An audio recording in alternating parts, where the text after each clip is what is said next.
Hey gym class hero, I see what you've been doing from home to stay active every day. But today, you're going to come to my house and I'm going to show you how you can make an obstacle course at home that's fun, active, and creative. Are you ready? Let's go. Now your first question is going to be, alright Ms. Proc, what do I need to build my own obstacle course? This is where your creativity comes in. Now I know that you aren't a phys ed teacher, so you probably don't have a ton of sporting equipment at home. But that's okay, because I went through the house and tried to find some things that you probably have in there, even if you aren't a sports fanatic like me.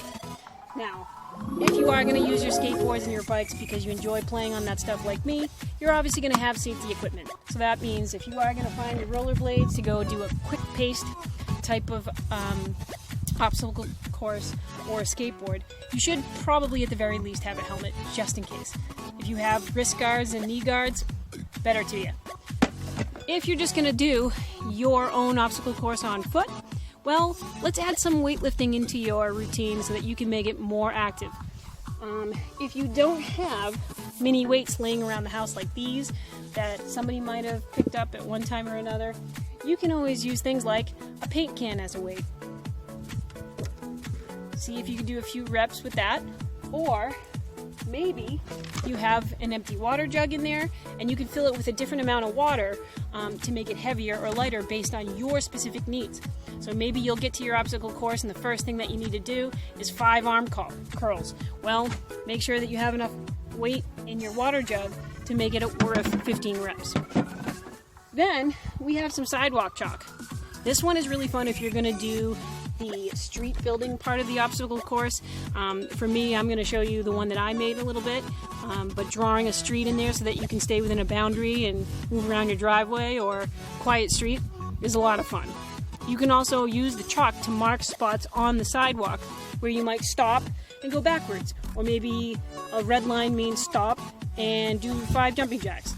It's totally up to you, and you're totally going to get creative with this.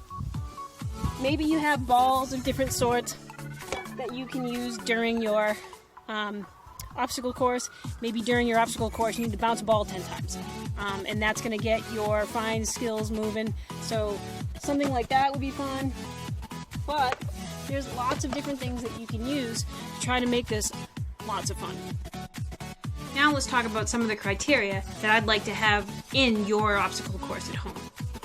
Number 1, have a cardio element, like jump rope or running or jogging, jumping jacks, something that gets the heart rate going. And if you have a Fitbit or something to track your heart rate, that's a really good way to figure out if you're getting enough of a workout. Now, if you're not going to do your obstacle course on rollerblades, a bike, or maybe some skateboard, you can always do your obstacle course with your sneakers.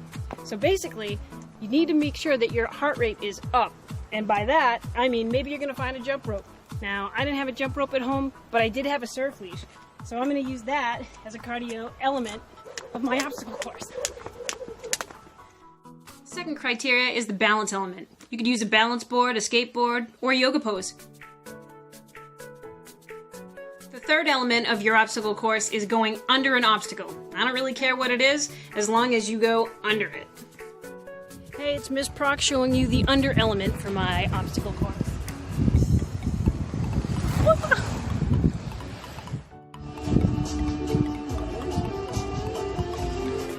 Number 4 is over an obstacle.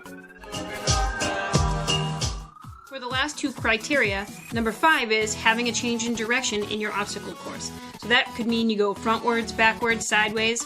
And number 6 in your obstacle course is choose different locomotor patterns. So maybe you'll grapevine, maybe you'll run, skate, hop, it doesn't matter. This obstacle course that I drew, it looks like a road, it's got some red lines in it. That's Mr. Longfellow. The red lines mean it's a change of direction. It could be go frontwards to the red line, backward to the next red line, frontwards to the next red line, backwards to the next red line. Or it could be a change in locomotor pattern. So maybe you jog to the first red line, run backwards to the second red line, and so on. And after your workout, just don't forget to hydrate.